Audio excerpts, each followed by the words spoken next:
Precioso este himno, ¿no, hermanos? Hay un verso en Apocalipsis 2:17 que dice, es para nosotros, hermanos, porque es un mensaje a las iglesias y nosotros somos parte de la iglesia, pero también aplica de manera personal. El que tiene oídos, oiga lo que el Espíritu dice a las iglesias. Al que venciere, daré a comer del maná escondido y dice, y le daré una piedrecita blanca y en la piedrecita escrito un nombre nuevo, el cual ninguno conoce sino aquel que lo recibe. Amén, ¿no, hermano? Pero saben una cosa, amados hermanos, esto tiene que ver también con nuestra disposición a entregar todo lo que ahora somos al Señor, porque en realidad eso es lo que significa o eso es lo que vamos a estar aprendiendo, hermanos, cómo la iglesia se entrega a su amado, porque la iglesia se simboliza en Cristo en un pacto y en una unión que está en Efesios 5:25 al 32 como un pacto de compromiso, el esposo, la esposa, pero también como un cuerpo. Hermana Elena, muchísimas gracias. Les invito, mis amados hermanos, vamos a abrir nuestras Biblias ahora, porque vamos a la verdad de Dios, mis amados hermanos. Y es importante tener la verdad de Dios en sus manos, que ustedes tengan la verdad del Señor en sus manos. Recuerde que empezamos el conocer este misterio que Pablo revela en Efesios capítulo 3, en el libro de los Efesios, ¿no? Y el libro de los Efesios nos habla de la iglesia de acuerdo al corazón de Dios, el modelo de la iglesia perfecta. Pablo escribió esta carta más o menos entre los años 58 al 62 aproximadamente de su ministerio, de su vida. Él murió en el 65 aproximadamente, creo. Pero esta iglesia fue escrita con un propósito.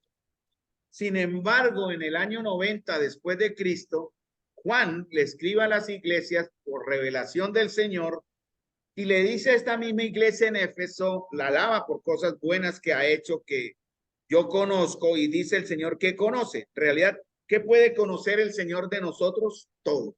Y como iglesia, aún más. Obviamente estamos hablando de manera corporativa, hermanos, como iglesia.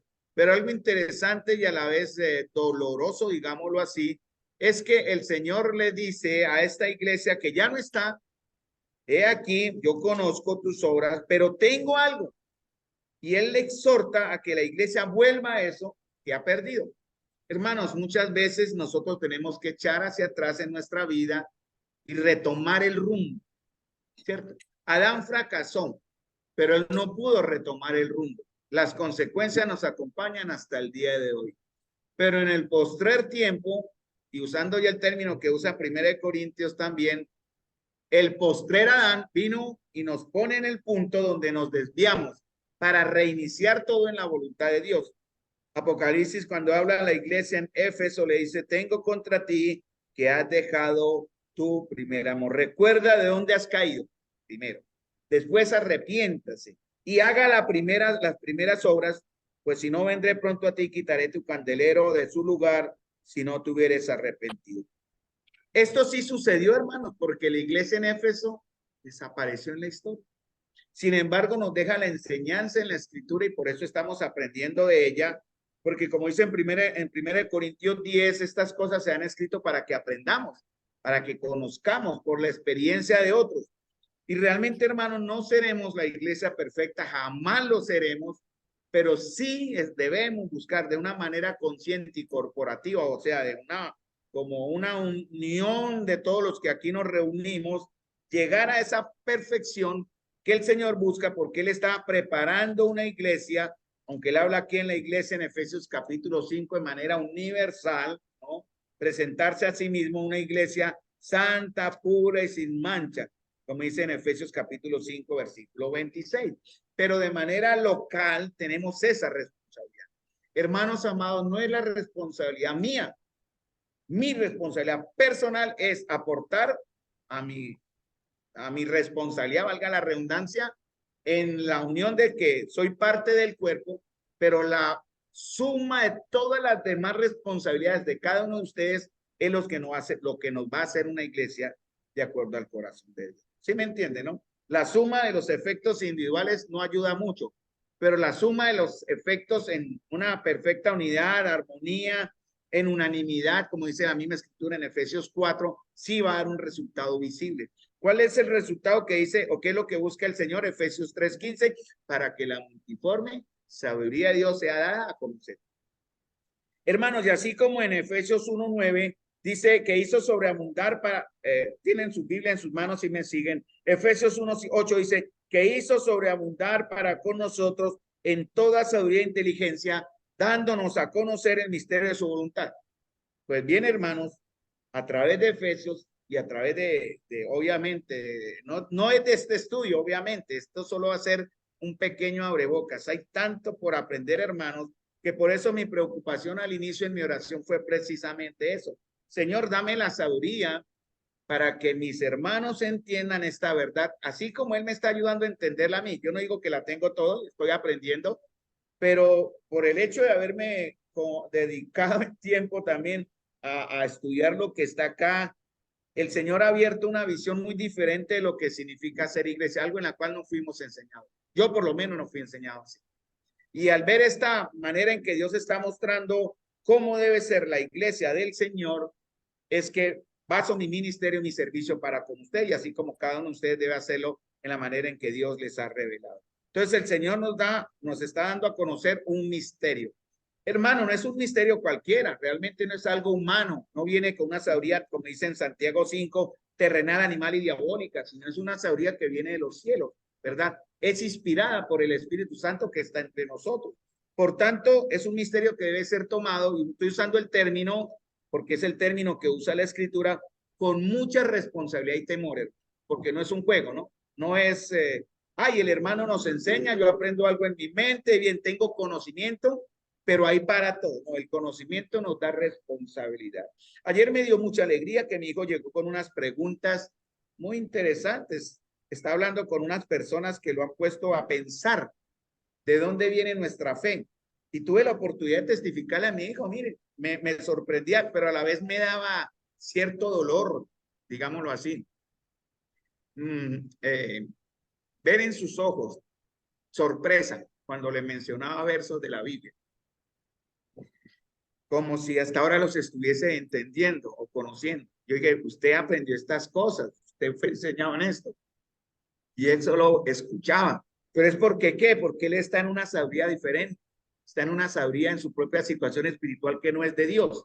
Nosotros ahora estamos en la sabiduría de Dios. Esa sabiduría nos ha sido. Y Pablo ora, a ver si vamos a Efesios 1:15. Como no estamos corriendo y no es simplemente llenarle su mente de un conocimiento, si no hay un efecto que nos lleve a actuar, no sirvió. O sea, se quedó solamente aquí. Pero si eso no impacta nuestro corazón para que nos lleve y nos mueva a funcionar como verdaderamente debe ser la iglesia del Señor, como un cuerpo, como dice en Efesios capítulo 4, versículo 16, de quien todo el cuerpo bien concertado y unido por todas las coyunturas que se ayudan mutuamente, va creciendo, o según la actividad propia de cada uno, va creciendo con el crecimiento que da el Señor. Recibe su crecimiento para ir edificándose en. Podemos llenar la iglesia de programas, de actividades, de juegos, digamos así, de enganches en psicología y en publicidad para atraer personas. Pero eso no sirve, hermano. Si no se habla el evangelio, si no se habla la verdad de Dios como es. Esta semana me causó curiosidad escuchar de una persona que quería reunirse con nosotros, pero al fin no se va a reunir con nosotros. ¿Por qué no se va a reunir con nosotros? Porque es que el hermano Carlos habla mucho del pecado. Esa fue la razón que escuché. Ah, entonces, ¿por qué habla del pecado esa persona? Más bien me reúne en un sitio donde no me hablen, no me entran duro. Qué pena, hermano, yo voy a hablar la palabra. Sí, está bien, lamento si es el Señor que les llega. Pero, hermano, realmente estamos acá para mostrar nuestra verdadera condición. Vamos a Efesios 1:15, como dije, no vamos a correr porque eso es muy importante entenderlo para que nos lleve a actuar. Dice Efesios 1:15, y Pablo oraba, lo voy a leer solo para que entiendan también mi preocupación y a la vez la preocupación de Pablo. Y a la vez detrás de Pablo, yo no me considero ni eso al lado del apóstol, ni no faltaba, no me vayan a malinterpretar, pero Pablo tenía un afán, una preocupación que le pedía al Señor, ayúdeme, Señor. Pero detrás de esta oración inspirada de Pablo, que está aquí en Efesios 1:15 al 23, está el Señor. Y el Señor en realidad desea que le conozcamos. Ese es su propósito, ¿no? Esa es la voluntad que dice en Juan capítulo 17, cuando el Señor oró, esa fue su última oración, y la oración de Jesús era eso, que sean uno, Señor, así como tú y yo somos uno. Esa fue en cortas palabras la síntesis de todo lo que él oró, la unidad de aquellos que iban a creer después. Y esa unidad se manifiesta, se ve, es visible en la comunión, es visible en cómo funcionamos como un cuerpo.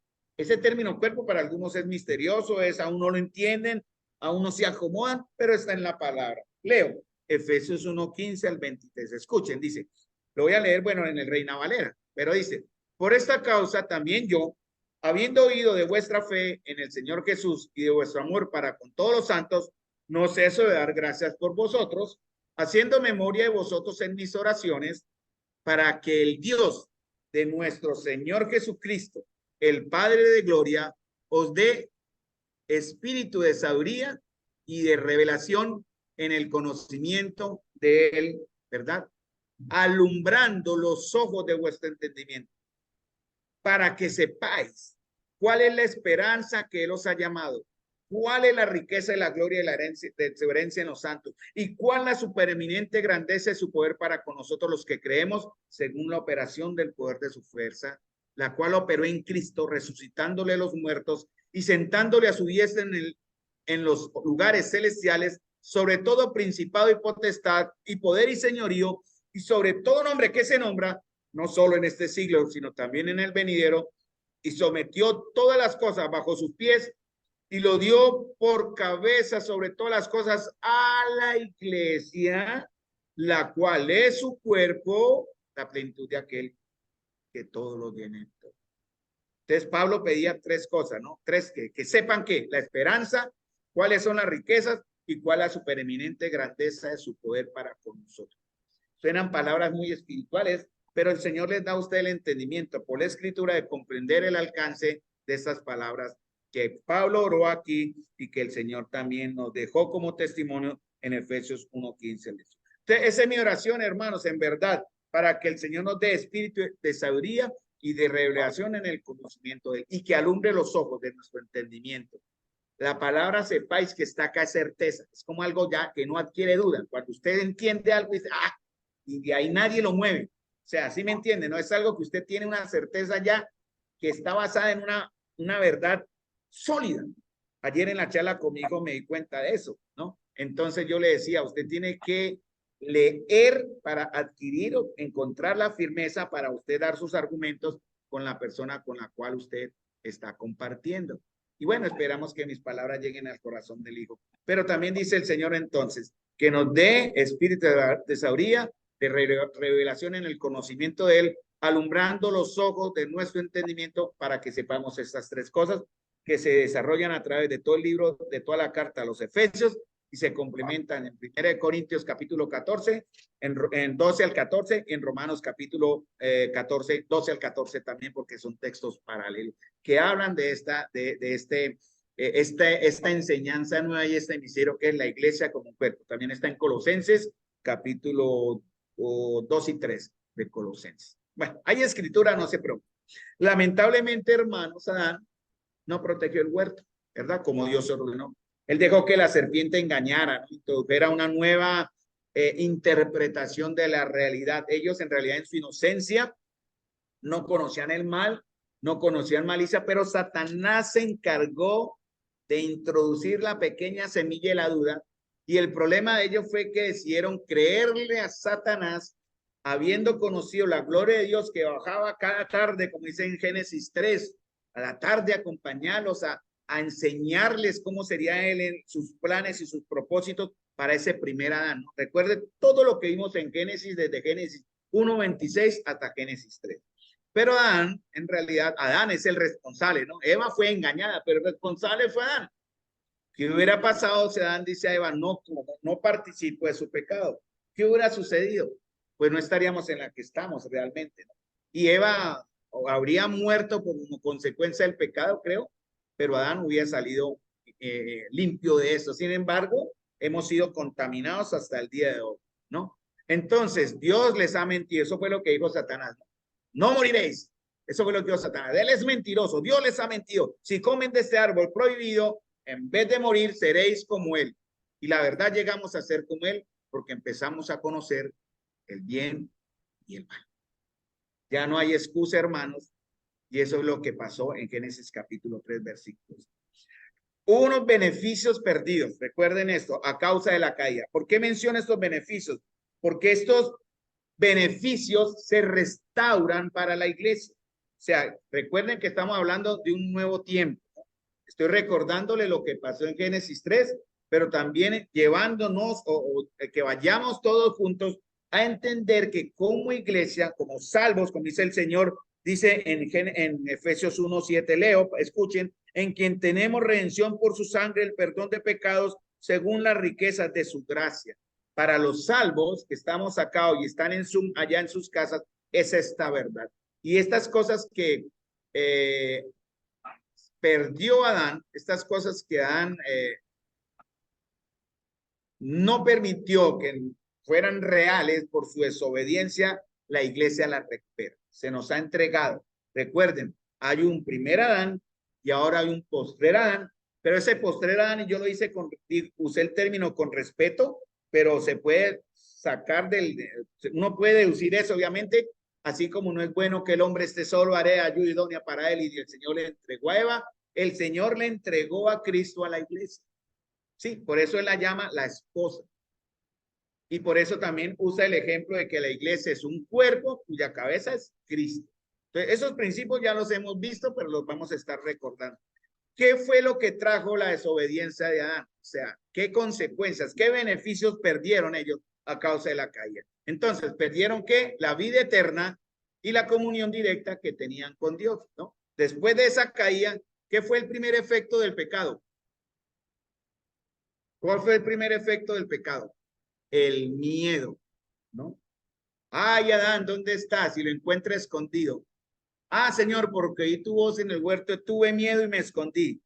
Y ya de una vez el Señor, él ya sabía de antemano. Recuerden que, hermanos, que el Señor no ha escogido con las manos abajo, ¿no? Él sabía mucho antes de que creara el universo, el sol, la luna, las estrellas, esta tierra, hermanos, y creara al hombre, él sabía que el hombre fallaría, pero en su gran amor y su justicia le da al hombre la responsabilidad. Él ya sabía.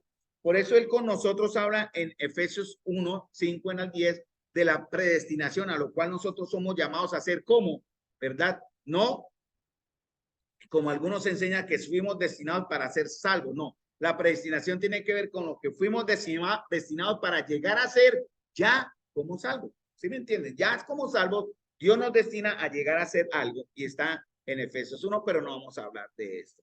Entonces, Dios dice, ¿quién le enseñó que estaba desnudo? ¿No? ¿Quién le enseñó? El temor es lo primero. Miren, hermanos, enseñanza, si usted como hijo de Dios no tiene temor al pecar, yo solo digo lo que la escritura dice. Me pueden ustedes señalar, me pueden criticar, me pueden odiar si quieren. Odienme a mí todo lo que quieran, pero la palabra de Dios no. Si ustedes como hijo de Dios o nosotros como hijo de Dios, habiendo pecado, no tenemos ni esto de temor, analice su vida, analice su salvación. Es probable, tal vez, que usted no sea hijo de Dios, porque de antemano debe haber un temor natural de haberle fallado a Dios. Eso lo hace el Espíritu Santo que está en nosotros. Efesios 1:13-14 nos redarguye, nos convence de pecado, de justicia y de juicio. Entonces, ¿qué pasó con Adán y Eva? Perdieron la vida eterna y la comunión directa con Dios. Entonces se ocultaron por temor, ya no disfrutaron de esa comunión cercana. ¿Qué más trajo el pecado? Muerte. Porque a partir de ahí, mire el Señor cómo es de misericordioso. El día que de él comiere, cuando ustedes coman ese fruto, moriréis. La muerte que está aquí en Génesis capítulo 2, que habla el Señor, es en hebreo tánatos, en griego tánatos, y es muerte, morir, morir, como si usted le diera un infarto, cae ahí. ¿Por qué no murió Adán? ¿Por qué no murieron? Porque Dios tuvo misericordia. Les dio la nueva oportunidad por gracia. Hicieron, el Señor quería que ellos llegaran a alcanzar esa salvación. Por eso Él la preparó de antemano.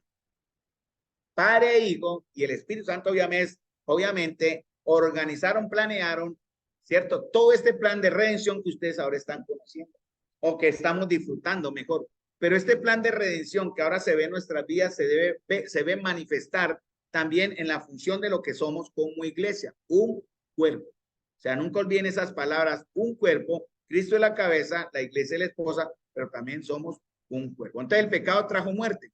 Entonces, ¿qué pasó? Empezaron a degradarse, empezaron las enfermedades, la vejez, ¿cierto? Y murieron. Cada vez el rango de longevidad es menos en la vida del hombre, ¿no? En ese entonces el que más vivió creo que fue Matusalén, más o menos 970 años, ¿verdad? Pero ustedes se dan cuenta que a través de la historia eso, ese rango ha bajado, ha bajado, ha bajado, ha bajado. La Biblia dice en un salmo que la generación del hombre es 70 años, a lo más 80. Afortunados somos si llegamos a los 80. Yo ya estoy cansado a los 60, imagínense. El hermano Eduardo tiene 80 y tanto y está como un role, pero oiga, pero hermanos, nuestro ciclo da un giro, ¿no? Todo tiene que llegar a un punto donde estamos preparados cuando nuestro ciclo termine, amados hermanos, el ciclo de la vida, consecuencias del pecado. Esas canitas, ustedes ven, consecuencias del pecado. Las arruguitas que ustedes ven, consecuencias del pecado, hermano. Pero algún día seremos restaurados, ¿verdad? A la gloria del Señor y seremos perfectos. Eso lo dice el Señor y yo le creo a Él. No lo dudo, en su momento yo lo disfrutaré. Pero entonces el pecado trajo muerte y eso fue realidad para ellos, ¿no? Por cuanto Romanos capítulo 5, versículo 12, lo tenía en mi mente y se me acabó de espalomar. Por cuanto el pecado entró en el mundo por un hombre y por el pecado la muerte pasó a todos los hombres por cuanto todos pecaron. Romanos capítulo 5, versículo 12. Ahí donde habla del primer Adán, del postrer Adán y lo que recibimos por medio. Ahora, hermanos, en este nuevo pacto, porque hay un nuevo pacto, por eso la Biblia se divide en antiguo pacto, nuevo pacto. Pacto de ley, pacto de gracia, ¿verdad? Pacto de sacrificio, ahora pacto de sangre en el sacrificio de Jesús. Ahora, en este nuevo pacto, la iglesia del Señor, como un cuerpo, muestra por sus frutos la obra de santificación en la vida de cada uno de los miembros del cuerpo. Porque Adán y Eva faltaron al pecar, perdieron su santidad en ese aspecto, su inocencia. La iglesia debe mostrar ahora por sus frutos que un proceso de santificación. Así está en la escritura, en la vida de todos y cada uno, y eso se ve en la totalidad del cuerpo como iglesia. Muy bien, unidad también, porque Adán y Eva perdieron comunión, perdieron la unidad que tenían con Dios. Ahora la iglesia debe mostrar unidad. La iglesia descrita en la Biblia como un cuerpo, con una iglesia es descrita en la Biblia como un cuerpo con muchos miembros, cada uno con diferentes funciones y dones, pero todos unidos en Cristo. Esta unidad refleja la comunión eterna que los creyentes tienen con Cristo y tenemos entre nosotros. Eso está en Efesios capítulo 4, versículo 3. Si ustedes tienen dudas que piensan que me los estoy envolviendo con palabras súper bonitas, ahorita estamos en tiempos de politiquería, ¿no? Están los políticos hablando bonito, pero hermano, yo les hablo la verdad, y ahí les tengo los textos. Si tienen dudas, vamos a la escritura. Y dice, mire, por ejemplo, 1 Corintios 1:10 hablando de eso. Os ruego pues, hermanos, por el nombre de nuestro Señor Jesucristo, que habléis todos una misma cosa, que no haya entre vosotros divisiones. Algo que pasó con Adán y Eva en su relación con Dios, ¿no? Hubo división, hubo guerra en realidad, ¿no? Se volvió enemigo de Dios. Dice que estéis perfectamente unidos en una misma mente y en un mismo parecer. Eso es orden de Dios para ustedes y para mí. Si no lo hacemos, pecamos. Y está en 1 Corintios 1:10. 1 Corintios capítulo 3 dice, vosotros tenéis la mente de Cristo. Por eso podemos estar unidos en una misma mente y en un mismo parecer. ¿Cuál es el parecer? ¿Mi parecer? No. El parecer que busca la gloria del Señor. ¿Sí? El propósito, extender el evangelio, llegar a otras personas que no conocen y ganarlos para el reino de Dios. Juan 17:21 dice, para que ustedes anoten, o yo les mando más tarde las notas por el interno, para que todos, en la oración de Jesús, dice, para que todos sean una cosa, como tú, oh Padre, en mí y yo en ti, que también ellos sean en nosotros una cosa para que el mundo crea que tú me enviaste. Esa fue la oración del Señor. El Señor tenía una perfecta unidad con Adán. Fue creado, fue formado, ¿verdad? Adán fue formado, escuche bien, fue formado de la tierra. Eva fue creada, fue tomada y fue creada. Ahorita les aclaro el término correcto que está en Génesis capítulo 3, que tiene que ver con esto. ¿Por qué la iglesia depende del Señor en ese aspecto? Filipenses 2:1-3 dice, por tanto, si hay alguna consolación en Cristo, si algún consuelo de amor, si alguna comunión del Espíritu, que es Dios mismo, si algún efecto entrañable, si alguna misericordia, completen mi gozo sintiendo lo mismo. Adán y Eva ya no sintieron la misma comunión con el Señor. Temor, sí, el temor, terror de enfrentarse ahora al juicio de Dios y la gloria de Dios, por eso tuvieron que esconderse y salir de la presencia. Tal fue el peligro que el Señor tuvo que poner guardias a la entrada del huerto, ¿no? No sea que vengan y tomen del árbol de la vida y vivan eternamente. ¿Qué hubiera pasado? ¿Qué hubiera pasado, hermano?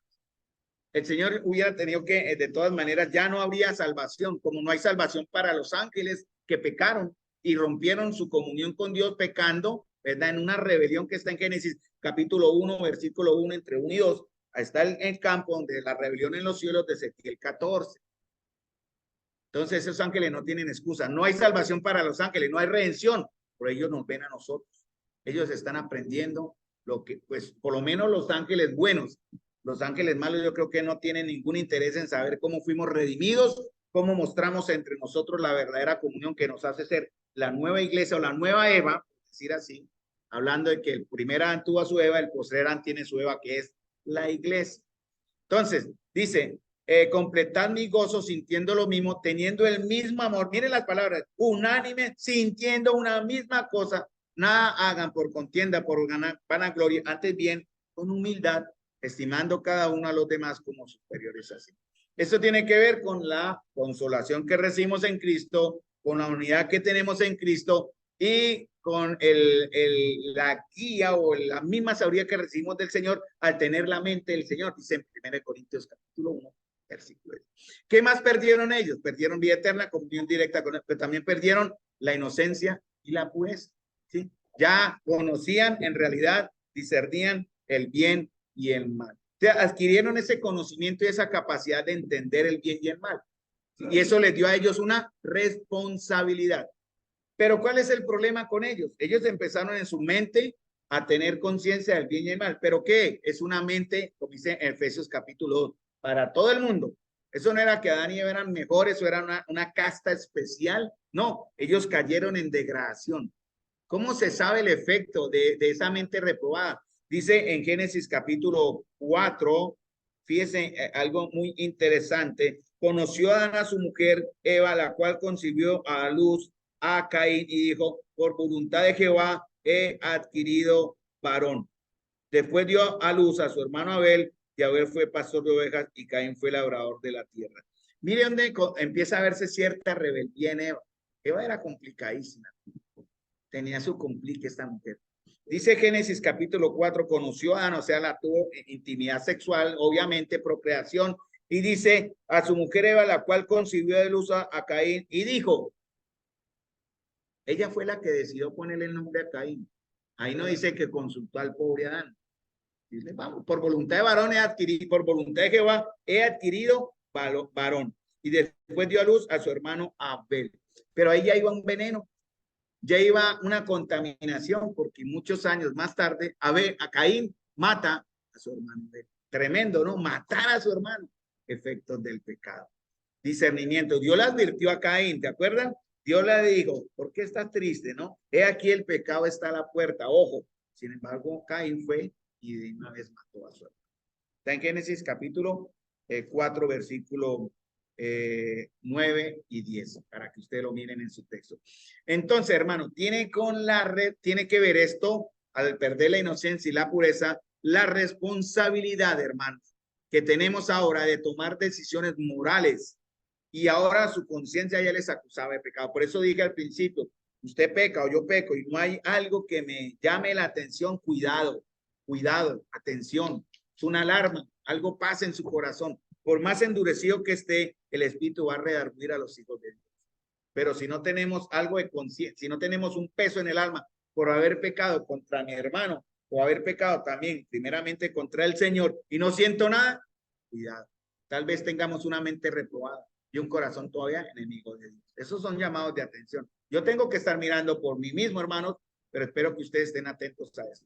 El discernimiento de la iglesia y de los creyentes ahora entendemos un nuevo discernimiento, es la consecuencia de la madurez y la obediencia. Caso contrario, cuando hay carnalidad y sabiduría terrenal. Me explico, Hebreos 5:14. Miren lo que dice para la iglesia. Pero el alimento sólido, Adán perdieron el discernimiento correcto del bien y el mal. Por eso Todo su pensamiento era de continuo al mal.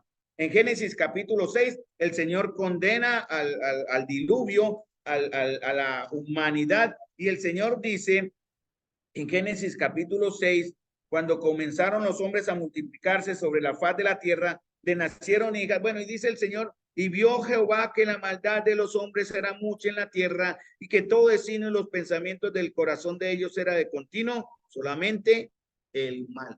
¿Cuántas generaciones habían? No sabemos, ya habían pasado varias, Enoc, los descendientes de Adán, vemos aquí como unas 6, 7 generaciones, no era mucho, pero aún ya el hombre estaba contaminado totalmente, su pensamiento era de continuo al mal. Ahora, la iglesia ahora tiene un nuevo pensamiento.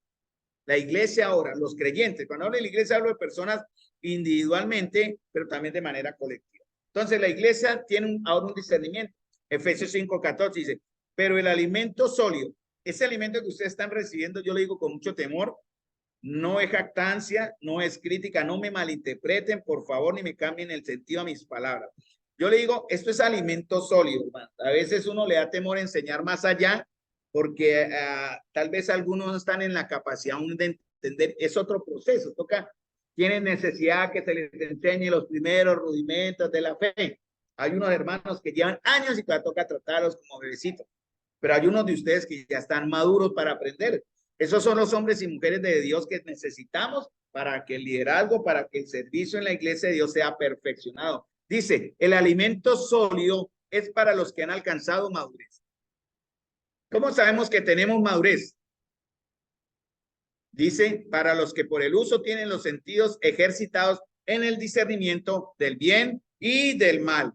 ¿Y cómo sabemos que hemos alcanzado madurez? Pablo decía en 1 Corintios capítulo 3, oigo que hay entre vosotros divisiones. Ustedes son niños. Somos inmaduros cuando solo nos dedicamos, estamos concentrados en generar discordia, generar chismes, generar problemas los unos a los otros, no perdonarnos. Hermanos, no somos perfectos, obviamente. Esto es parte de la enseñanza, pero ojalá no se esté viviendo de una manera permanente. Pasa, que pasa. Pero no tenemos que ser una iglesia niña. Ya no es el tiempo de ser una iglesia de niños. Ya el Señor espera que crezcamos. Ya es el momento de crecer. Entonces, dice Juan 7:24, no juzguéis según las apariencias, juzguen con justo juicio. Y el justo juicio viene con una sabiduría que dice Santiago capítulo 5 del cielo, que es amable, apacible, llena de frutos de justicia, dice en Santiago capítulo 5. Filipenses 1:9, eso pido en oración, que vuestro amor abunde aún más y más en conocimiento verdadero y en todo discernimiento. Este Filipenses 1:9 lo saqué de la versión Biblia al día, pero la palabra discernimiento tiene que ver, creo, Gálatas, Efesios, Filipenses, lo voy a buscar en el Reina Valera porque la palabra cambia, pero es la misma, no se preocupen. Filipenses 1:9 y lo leo, dice, listo, esto pide en oración que vuestro amor abunde aún más y más en ciencia y en todo conocimiento. En la versión Biblia al día la traducen discernimiento. Sí, necesitamos discernir lo bueno y lo malo. ¿Cómo sabemos? ¿Cómo sabemos lo bueno y lo malo? Primeramente tenemos una conciencia, que si está en sintonía con el Señor, la conciencia nos va a hablar, la buena conciencia. Hay creyentes con mala conciencia, ¿cierto? Pero también tenemos otra voz. ¿Cuál es la otra voz? Aparte de nuestra conciencia buena, que está en Cristo, el Espíritu Santo. Él nos habla. ¿Qué más? ¿Cómo nos más habla el Señor? Por su palabra. Y ya. Si yo puedo hablar horas y horas de la Biblia, igual mi sabiduría y lo que yo les diga no los va a impactar si el Señor no obra en ustedes. O sea, si ustedes no dejan que Dios obre. Por eso el apóstol criticaba o regañaba a los judíos, creo también decían, ustedes apagan el espíritu, no apaguen el espíritu, no menosprecien las profecías, ¿no? O sea, lo que se les enseña, no lo tengan en poco, vívanlo. También dice, no apaguen el espíritu, no lo contristen, no lo resistan. En Hechos capítulo 11, creo que le decía a los judíos, ustedes resistieron al Espíritu Santo, le pelearon. No, hermanos, rindámonos a él en verdad, no le resistamos, no lo apaguemos y no lo entristezcamos. ¿Qué más perdieron ellos? No solamente perdieron vida eterna la con Dios, no solamente perdieron inocencia y pureza, sino también perdieron paz, ¿cierto? No hay paz, dicen Isaías 50 y 40 y tantos, no hay paz para los malos. Mientras no estábamos en Cristo, perversos, condenados, hermano. No podía haber paz, ¿cierto? Romanos capítulo 5, versículo 1 dice, justificados pues por la fe, tenemos paz para con Dios por medio de nuestro Señor Jesucristo. Primero tenemos que tener la paz con Dios, para luego tener la paz de Dios, que es diferente. Cuando tengamos la paz con Dios, vamos a buscar la paz de Dios. Entonces, ya voy a terminar. Adán y Eva fueron los primeros seres humanos creados a imagen y semejanza de Dios. ¿Una imagen de qué manera? Espiritual, ¿no? El mismo carácter de Dios lo tenemos nosotros en cierta forma, ¿cierto? Porque amamos, pensamos, decidimos, ¿verdad? Y Dios dice, obviamente no nos creó una imagen física porque Él es espíritu, pero sí una imagen espiritual. Por eso podemos, en cierta manera, sintonizar nuestra voluntad, nuestra mente y nuestro corazón con el pensamiento de Dios a través. Ellos tenían una perfecta unión matrimonial, el privilegio de procrear hijos e hijas, pero al caer en pecado su relación se dañó, se deterioró y empezaron a tener conflictos, rivalidades, sus hijos se vieron afectados por el pecado y como dije, el primero de ellos, Caín, mató a su hermano. Ahora la iglesia, como un cuerpo, debe crecer en la comunión y paz con otros creyentes. O sea, no solamente, hermano, vamos a crecer en santificación, unidad y comunión en la eternidad que tenemos por la fe, sino también en cuanto a crecer en sabiduría para tener ese discernimiento correcto de lo bueno y lo malo. Y por último, también la iglesia como un cuerpo debe crecer en la comunión y paz con otros creyentes. Es mandamiento del Señor. La comunión con otros creyentes, como se ve en la oración conjunta, el estudio bíblico, en la oración, también es una forma en que los creyentes mostramos que tenemos vida eterna. Hechos 2:42 es clave, porque Hechos 2:42 en adelante marca principios de la iglesia que están ahí en esos cortos versículos, pero que se desarrollan a través de la escritura, ¿no? Y dice que los que oyeron su palabra, o sea, los que creyeron, recibieron su palabra, fueron bautizados, se añadieron aquel día como 3,000 personas. ¿Se añadieron a dónde? Se añadieron a la iglesia.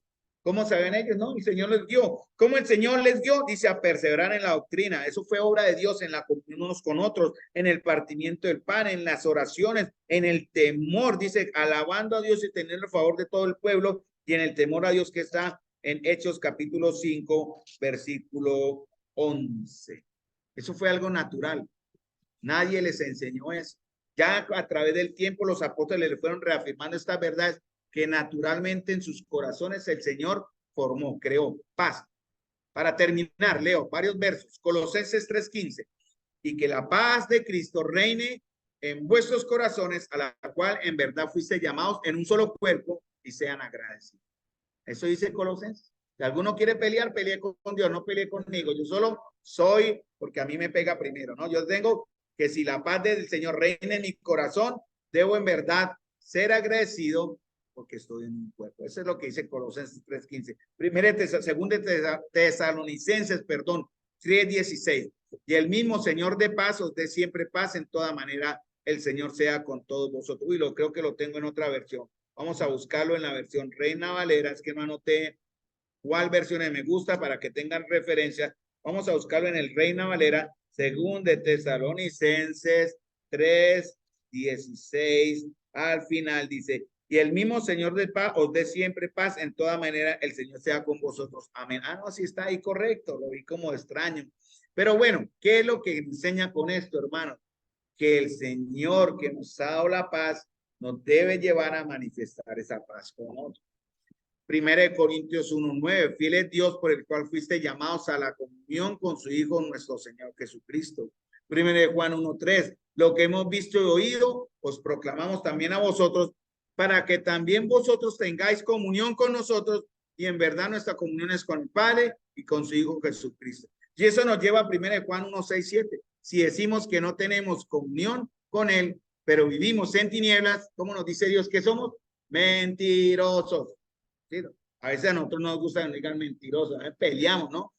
¿No? Ustedes lo insultan, ustedes responden, no me están, pero Dios me dice, usted dice que tiene comunión con Cristo, pero anda agarrado porque vive en una forma diferente a como deben vivir los hijos de Dios, miente y no practica la verdad, como la que estamos aprendiendo, dice, le hacemos mentirosos, le decimos a él mentiroso. Pero si vivimos en luz, como él está en luz, ¿cuál es el resultado?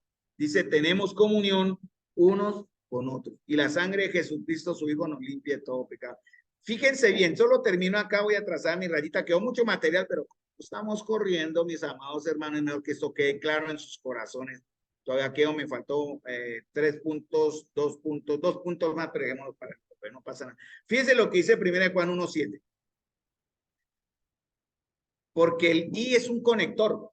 El término es, dice, tenemos comunión unos con otros. Si decimos que tenemos comunión con él, pero vivimos en tinieblas, mentimos. Ya el primero nos está mostrando que estamos en una condición errada, mala, de por sí, ya en una condición que no es la correcta. No practicamos la verdad. Ahora dice, pero si vivimos en luz, para un efecto. ¿Cuál es? Tenemos comunión. ¿Y qué más? La sangre de Jesucristo. ¿Cómo es posible que el Señor perdone o limpie de pecado a una persona que vive en pecado? Es imposible. ¿Sí me entienden el ejemplo? Si usted vive en pecado, ¿cómo puede estarle orando al Señor que Él le limpie de pecado? Sería una ilógica espiritual. Si usted tiene comunión o tenemos comunión, hay un efecto. ¿Cuál es? La limpieza de la sangre del Señor Jesús. Algunos usan la sangre de Jesucristo como un amuleto. Cuidado con eso, ¿no? Hay sangre de Cristo, tiene poder, ¿no? La sangre de Cristo tiene poder en Colosenses para una cosa, hacer la paz, y la sangre de Cristo tiene poder acá solo para los que estamos en comunión de limpiarnos del pecado que nos aparta. Tengamos cuidado en usar, ¿no?